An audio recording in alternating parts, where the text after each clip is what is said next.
I'm going down to the library, picking out a book, check it in, check it out. Gonna say hi to the dictionary, picking out a book, check it in, check it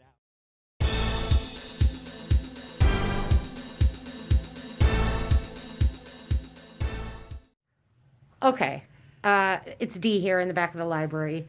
And what is this thing? This is a Beady Buddy. This is one of our crafts in October. It's our kickoff craft for October. And it's obviously made with beads and weaving them into a keychain. Cool. This- And what is this one? This one's a fish. Are there other designs?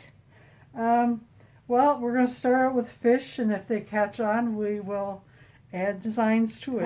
Catch on. Love the there. pun. Thanks, Ann. So coming in October. Yes. Beady Buddies. And it looks like a good craft for adults to do with their children. Perfect. Awesome. Thanks, Thank you. Ann.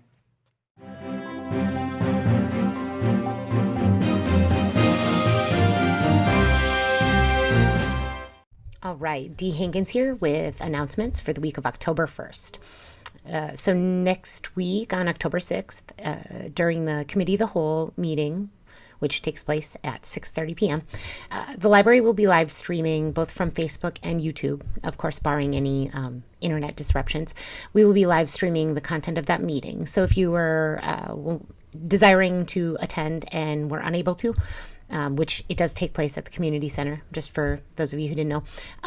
If you wanted to attend but didn't want to attend in person, you will have that option to live stream it. We will also record it and have it available on both our Facebook and YouTube later on, and it's probably the next day. And then the other announcement that we had this week is Kiwanis will be out at those soccer fields again, raising money to support area youth. And that will be the following few Saturdays here. I know for sure they'll be out there October 3rd, that in the morning during those soccer games. And they wanted to thank, we had an anonymous donor who came forward with a very generous donation of $500, which will be used, like I said, to support area youth. So it was really wonderful, and Kiwanis wanted to extend a thank you for that, and thank you for everyone who's been out there supporting us. And you are welcome to get more information when you come visit a booth there about how to become a Kiwanis member yourself. So thank you. I think that's all I have for this week. Remember to submit your news and announcements to nhplnews@gmail.com by Tuesdays at 5 p.m. Thank you.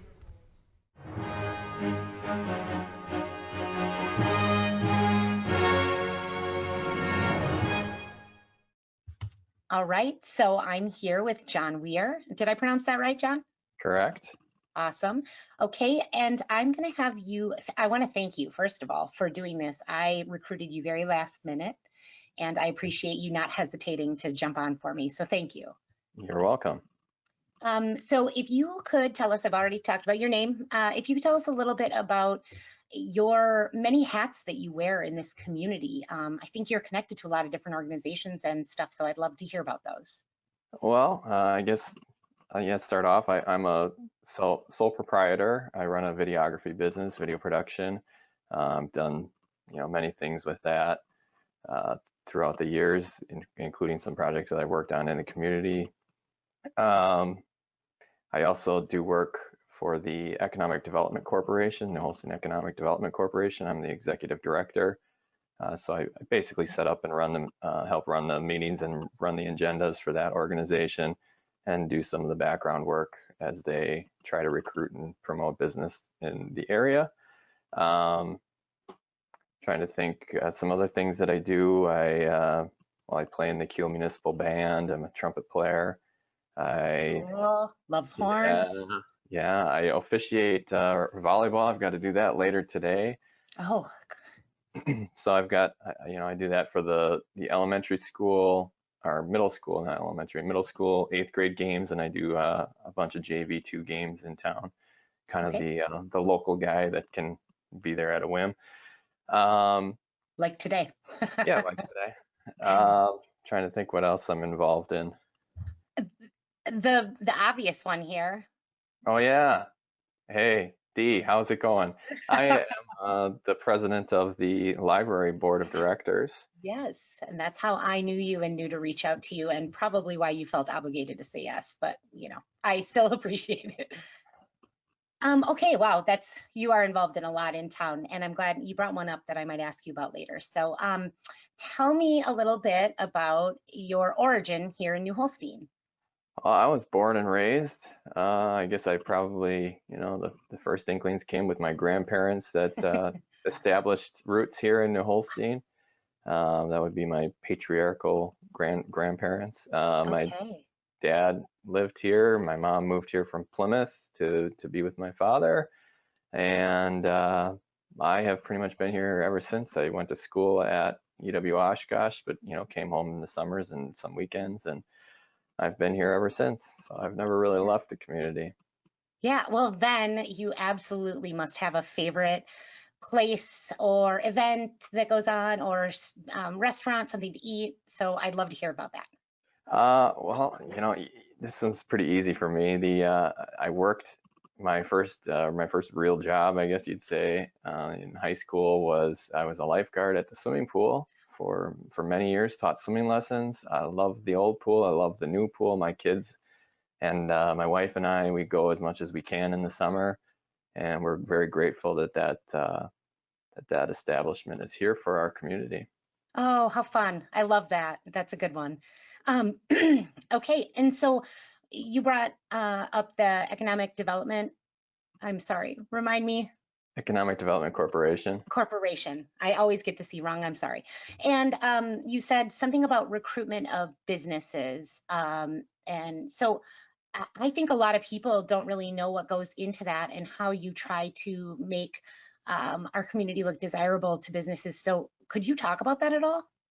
Well, it's probably one of the most difficult things to do in the world right now is to recruit Yeah. new businesses, especially, people want to recruit, large business to come to your community. And those things are very, very rare in this time and age. So a lot of what we have done as far as business recruitment, a number of years ago when Dr. Pleviak's office closed up, we were going to have a lack of a primary care doctor in New Holstein.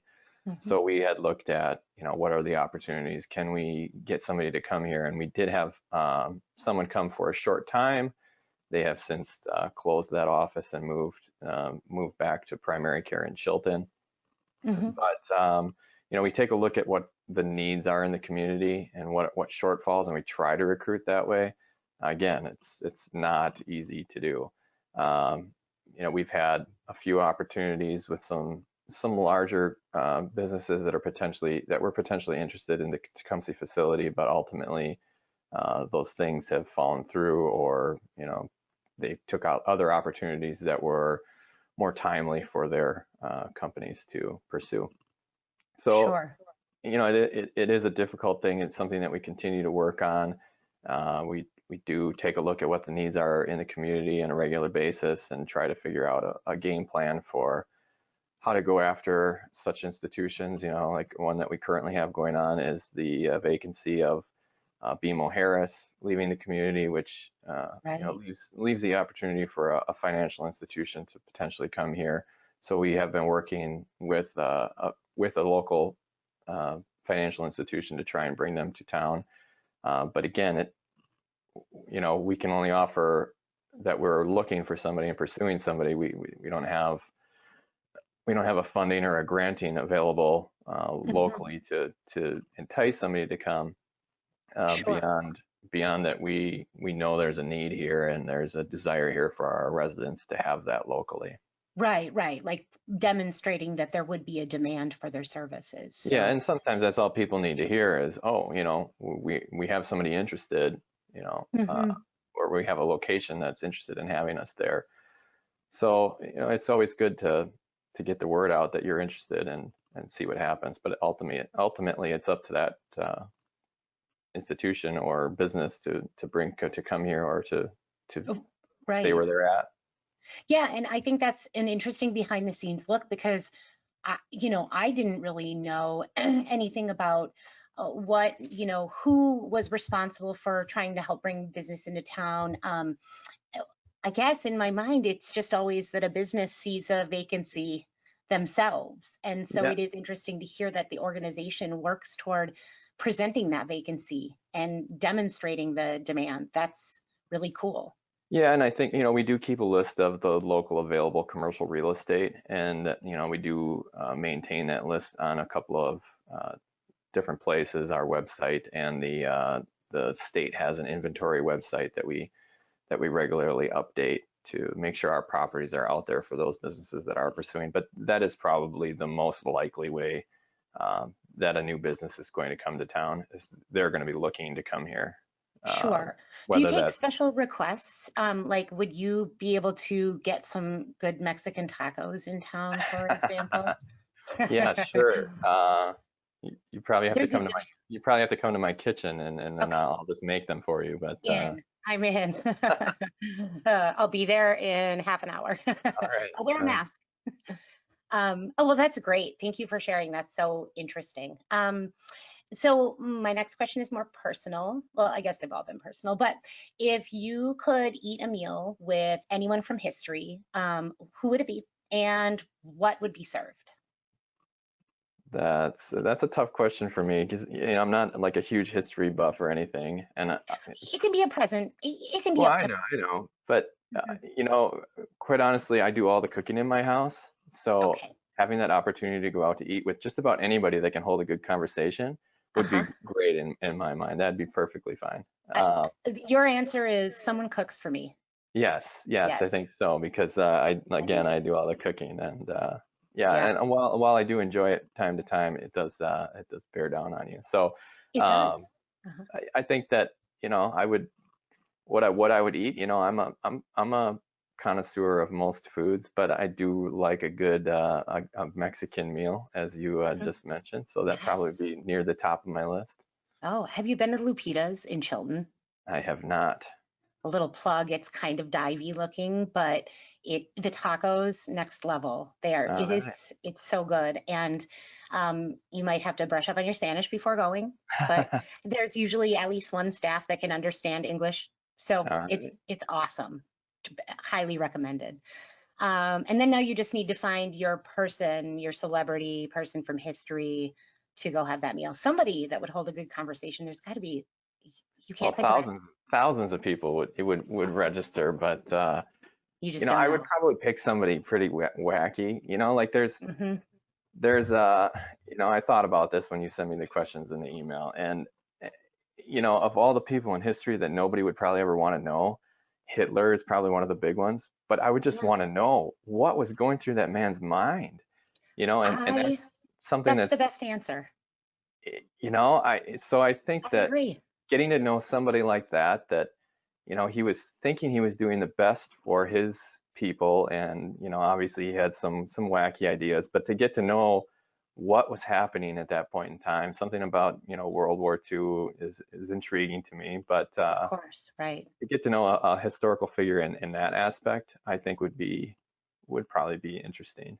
That's a compelling answer. And I've never thought of it that way, but I really appreciate that. It's outside the box thinking, John. Exactly why you're board president. Oh yes, yeah, that's it. Um, speaking of libraries, I guess, speaking of libraries, I always ask, what is your favorite book? I don't have a favorite book per se, but Okay. I do have a favorite author. Hmm. And I've read all of his books now, so it's like, I don't really, I'm the kind of person that doesn't really read books twice, Hmm. um, Hmm. because I don't find it as engaging the second time around. But, I've read all of his books, maybe short a few of his off-topic experimental books that he tried to write about old Western or something like that. But so I've read most of his. He's a crime and he writes. My favorite book series of his is the Spencer series, and Spencer is a private investigator, and I think that's kind of something that fits right in with how my mind thinks, and it's always interesting to put yourself in somebody else's shoes for a few days and while you're reading a Hmm. book. But yeah, that's probably my favorite author. I don't have a specific favorite book. You, I'm embarrassed because you never mentioned his name, and I'm still trying to solve who it is. Oh, did I not say his name You yet? didn't. I don't Oh, think. well, he wrote the Spencer series. Should I just leave it at that? He wrote the Spencer series, the Chester No. Stone series, and the Sonny Randall series. I can tell you that. And his name is Robert B. Parker. Okay, okay. I had somebody else in mind, but Robert B. Parker. Okay, okay. I have not read a single one of his books, clearly. I'm I embarrassed.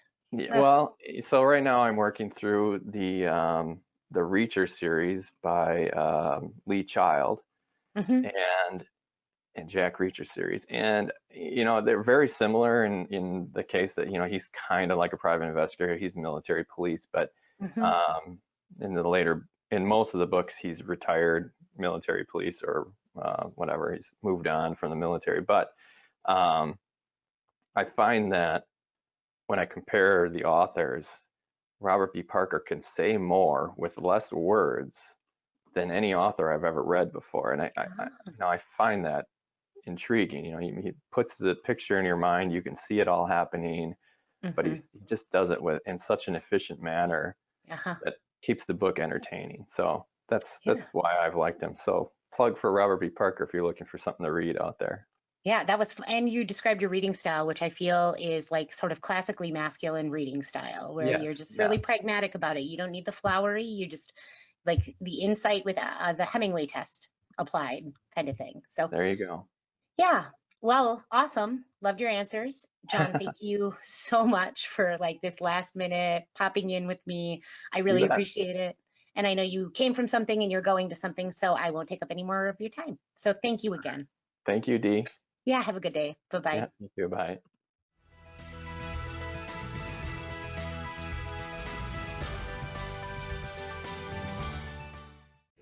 Nina, I gotta tell you about this book that came in last month. I just finished it. It's called Crossing by Alex Landrigan. It is so cool. It's like 3 stories in one, and you can read it 2 different ways. You can either read it straight through, or if you follow this pagination schedule that's in the preface kind of sets the tone for the whole thing. But if you follow that, which I did, so I'd be interested if you read it straight through what you. Okay, I'll do it opposite. Yeah. So there's these pages, and that's how you read it. If you read it this way, it's one straight story. If you read it from front to back, it's 3 different, and there's a mystery. And it does reference some real people, some real authors, like Charles Baudelaire, who's a poet. And then also, I think it's Walter Benjamin, who is, during World War II, he came to notoriety with some theories that he was writing. So, and it's very interesting, so I highly recommend it. Cool. I want to. I'm going down to the library, picking out a book, check it in, check it out. Gonna say hi to the dictionary, picking out a book, check it in, check it out. I'm going down to the library, shh, picking out a book, check it in, check it out. Welcome to Back of the Stacks. Oh, wait, no.